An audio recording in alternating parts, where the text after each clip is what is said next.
పుట్టుకతో ఒక్కసారి కూడా ప్రపంచాన్ని చూడని ఒక మహిళ మరణానికి దగ్గరగా వెళ్ళిన తర్వాత మొదటిసారి తన శరీరాన్ని, డాక్టర్లని, హాస్పిటల్ని, ఆకాశాన్ని, రంగులను చూశానని చెప్పింది. ఇది కేవలం స్టోరీ మాత్రమే కాదు, ప్రపంచంలోని అత్యంత ప్రసిద్ధ నియర్ డెత్ ఎక్స్పీరియన్స్ కేసుల్లో ఒకటి. నియర్ డెత్ ఎక్స్పీరియన్స్ NDE అంటే ఒక వ్యక్తి చావుకి చాలా దగ్గరగా వెళ్ళి మళ్ళీ బ్రతికి వచ్చిన తర్వాత చెప్పే అసాధారణ అనుభవం. ఈమె పేరు విక్కీ నోరాటుక్. ఈమె అమెరికాలో జన్మించింది. పుట్టుకతోనే విక్కీ ప్రీమెచ్యూర్ బేబీగా అంటే 9 నెలలు నిండక ముందే జన్మించింది. ఇలా జన్మించటంతో ఆమెకు శ్వాస తీసుకోవటంలో ఇబ్బంది ఏర్పడింది. అందుకే ఆమెను ఇంక్యుబేటర్లో ఉంచి ఆక్సిజన్ అందించారు. అయితే అప్పటి కాలంలో టెక్నాలజీ అంతగా అభివృద్ధి చెందలేదు. నెలలు నిండక ముందే జన్మించిన శిశువులకు ఎక్కువ మోతాదులో ఆక్సిజన్ ఇవ్వటం వల్ల కళ్ళలోని రెటీనా దెబ్బతినే ప్రమాదం ఉంటుందని అప్పటి వైద్యులకు అంతగా అవగాహన లేదు. విక్కీకి అదనపు ఆక్సిజన్ ఇవ్వటం వల్ల ఆమె కళ్ళలోని రెటీనా తీవ్రంగా దెబ్బతింది. దీన్నే రెటినోపతి ఆఫ్ ప్రీమెచ్యూరిటీ అంటారు. దీని కారణంగా విక్కీ పుట్టుకతోనే పూర్తిగా అంధురాలిగా మారింది. చాలామంది పుట్టుకతో అంధులైన వారికి ఎప్పుడూ నలుపే కనిపిస్తుందని అనుకుంటారు. కానీ విక్కీకి ఉన్న అనుభవం అలాంటిది కాదు. ఒక ఇంటర్వ్యూలో విక్కీ ఇలా చెప్పింది, నాకు నలుపు ఎలా ఉంటుందో కూడా తెలియదు, ఎందుకంటే నలుపు కూడా ఒక రంగే కాబట్టి. నాకు అసలు దృశ్యం అనే అనుభవమే లేదు అని. సాధారణంగా మనం కళ్ళు మూసుకుంటే చీకటి కనిపిస్తుంది, కానీ విక్కీకి అలాంటి అనుభవం కూడా లేదు. విక్కీ ఈ ప్రపంచాన్ని శబ్దాలు, వాసనలు, స్పర్శ ద్వారా అర్థం చేసుకుంటుంది. తనకు నిద్రలో వచ్చే కళల్లో కూడా ఎలాంటి విజువల్స్ కనిపించవు. అంటే కళల్లో కూడా కేవలం శబ్దాలు, స్పర్శ, వాసనలు, భావోద్వేగాలనే అనుభూతి చెందుతుంది. అది 1973వ సంవత్సరం. ఆ రోజంతా మామూలుగానే గడిచిపోయింది. రాత్రి స్నేహితులతో కలిసి విక్కీ కారులో ప్రయాణిస్తుంది. అంతా సాఫీగా సాగుతుందనుకున్న సమయంలో ఒక్కసారిగా ఘోర ప్రమాదం జరిగింది. కారు బలంగా ఢీకొట్టడంతో విక్కీ తలకు తీవ్రమైన గాయాలయ్యాయి. క్షణం కూడా ఆలస్యం చేయకుండా ఆమెను దగ్గరలో ఉన్న హాస్పిటల్కు తీసుకెళ్లారు. డాక్టర్లు ఆమె ప్రాణాలను కాపాడేందుకు అన్ని విధాలుగా ప్రయత్నిస్తున్నారు. ఇదే సమయంలో విక్కీ జీవితాన్ని పూర్తిగా మార్చేసిన ఒక సంఘటన జరిగింది. ట్రీట్మెంట్ పూర్తయి కోలుకున్న తర్వాత విక్కీ తన అనుభవాన్ని ఇలా వివరించింది. మొదట నా శరీరం చాలా తేలిగ్గా మారిపోయినట్లు అనిపించింది. ఆ తర్వాత ఒక్కసారిగా నేను గాల్లోకి తేలిపోతున్నట్లు అనుభూతి కలిగింది. కొన్ని క్షణాల్లోనే హాస్పిటల్ గది పై భాగంలో తేలుతూ కింద జరుగుతుందంతా చూస్తున్నానని అనిపించింది. అక్కడ ఒక మహిళ హాస్పిటల్ మంచంపై ఎటూ కదలకుండా పడుకొని ఉంది. మొదట ఆమె ఎవరో నాకు అర్థం కాలేదు, కానీ కొద్దిసేపటికి ఆ శరీరం నాదేనని గుర్తించాను. డాక్టర్లు నా తలకు చికిత్స చేస్తున్నారు. ఒక నర్స్ వాళ్లకు అవసరమైన పరికరాలు అందిస్తుంది. తల దగ్గర రక్తం కూడా కనిపించింది. నేను వాళ్ళతో మాట్లాడేందుకు ప్రయత్నించాను. నేను బాగానే ఉన్నాను, నాకు ఏమీ కాలేదు అని ఎంత అరిచినా ఎవ్వరూ నా మాటలు వినలేదు. అప్పుడే నేను నా శరీరంలో లేనని అర్థమైంది అని. విక్కీ చెప్పిన దాని ప్రకారం హాస్పిటల్ భవనం పైనుంచి మొత్తం నగరాన్ని చూసినట్లు అనిపించిందని ఆమె వివరించింది. తన జీవితంలో మొదటిసారి ఆకాశం, చెట్లు, భవనాలు, మనుషులు, రంగులు అన్నీ చూశానని చెప్పింది. పరిశోధకులు ఆమెను ఇలా అడిగారు, రంగులు ఎలా అనిపించాయి అని.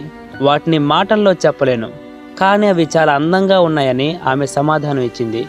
విక్కీ చెప్పిన దాని ప్రకారం ఆ తర్వాత తాను ఒక ప్రకాశవంతమైన వెలుగు వైపు వెళుతున్నట్లు అనిపించిందని వివరించింది.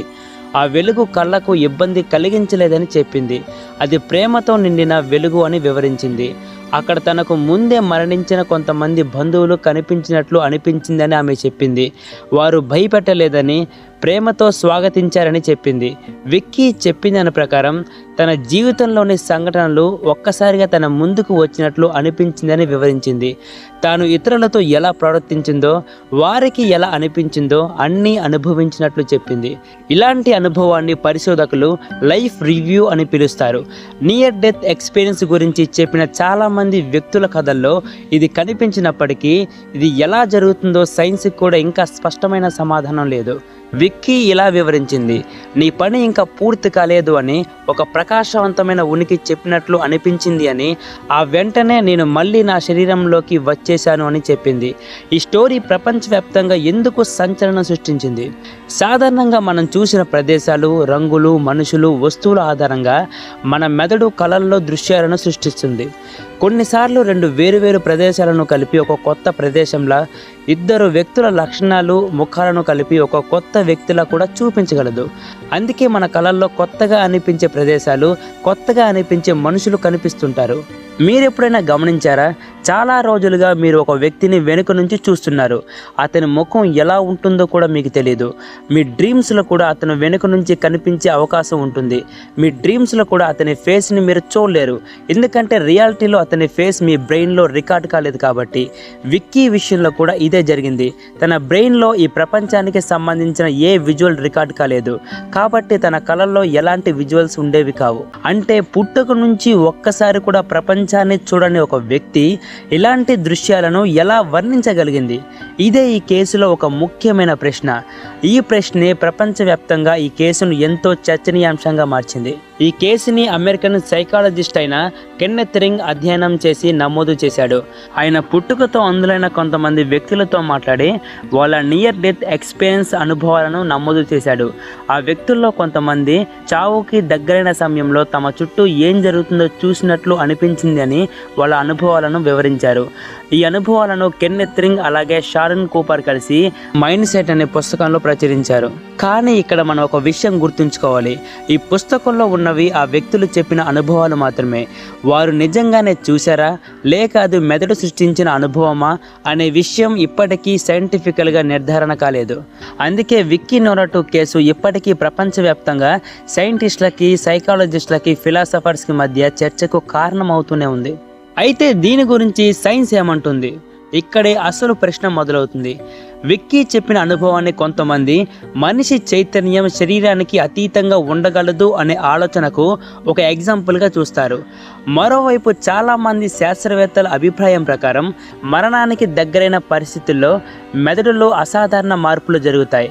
ఆ సమయంలో జ్ఞాపకాలు, శబ్దాలు, స్పర్శ, ఊహ, మెదడులోని ఇతర ప్రక్రియలు కలిసి నిజంగా చూసినట్లే అనిపించే ఒక అనుభవాన్ని సృష్టించి ఉండవచ్చు. అయితే ఈ వివరణలు అన్నీ నియర్ డెత్ ఎక్స్పీరియన్స్ కేసులను పూర్తిగా వివరించలేకపోయాయి. చివరకు విక్కీ చెప్పిన అనుభవాన్ని పూర్తిగా ఖండించే సైంటిఫిక్ ఎవిడెన్స్ ఇప్పటి వరకు లభించలేదు. అలాగే ఆమె నిజంగానే తన శరీరాన్ని విడిచి బయట నుంచి చూసిందని నిర్ధారించే సైంటిఫిక్ ఎవిడెన్స్ కూడా ఇప్పటి వరకు లభించలేదు. అందుకే Vicky Noratuk case near death experience చరిత్రలో అత్యంత ఆసక్తికరమైన, అత్యంత వివాదాస్పదమైన కేసుల్లో ఒకటిగా నిలిచింది.